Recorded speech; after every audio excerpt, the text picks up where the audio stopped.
Hey guys, today I'm going to be showing you guys all my favourite fidgets.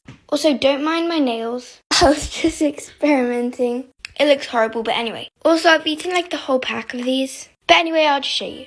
So first are tangles. You can probably tell that these are one of my favourite fidgets. I literally love them so much. They're really quiet and good for school. Next are stress balls. Stress balls are probably my favourite fidget, like out of all of them.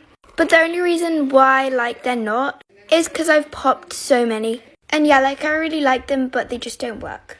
Like for me, because I keep popping them. Next are poppets. I would really recommend poppets, but I wouldn't recommend taking them to school, as they're really loud. But you can get quiet ones. But basically any popping fidget works. Next are the fidgety stuff. So like this. And yeah, just stuff like this. They have a lot of stuff to do on them. Next are mochis because they're so cute. Bye guys!